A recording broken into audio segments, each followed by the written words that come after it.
تحذيرات عاجلة من العاصفة الترابية وقائمة الطرق الأكثر خطورة. اجتياح موجات الرياح العاتية والعواصف الترابية التي تشهدها البلاد، وما يتبعها من انخفاض حاد في مستويات الرؤية الأفقية. تحولت القيادة على الطرق السريعة والمحاور الرئيسية إلى تحدي حقيقي يتطلب أعلى درجات اليقظة والاحترافية.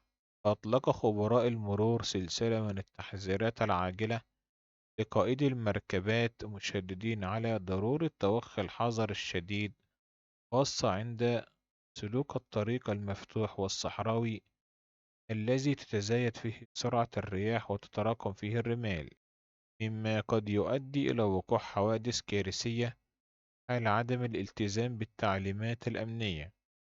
التحذيرات المرورية بشكل خاص على الطرق الصحراوية الرابطة بين القاهرة الكبرى والمحافظات. وفي المقدمة القاهرة والإسكندرية الصحراوي، طريق القاهرة والإسماعيلية الصحراوي، بالإضافة إلى طريق السويس والفيوم، وصولا إلى طريق الصعيد الصحراوي القاهرة أسوان.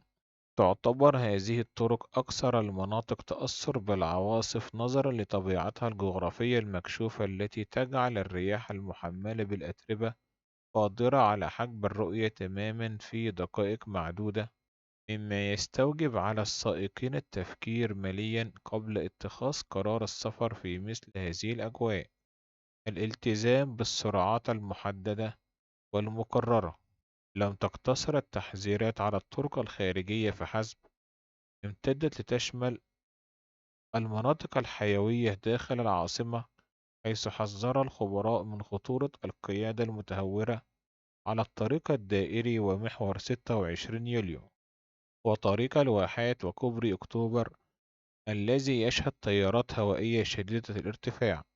الخبراء وقاعدة الأمان الذهبية في هذه الظروف، والتي تتلخص في عدم تجاوز السرعات المقررة وترك مسافات أمان مضاعفة بين السيارات، مع استخدام الأضواء التحذيرية والمصابيح الضبابية لضمان رؤية غير للمركبات وتجنب التوقف المفاجئ في عرض الطريق تحت أي ظرف.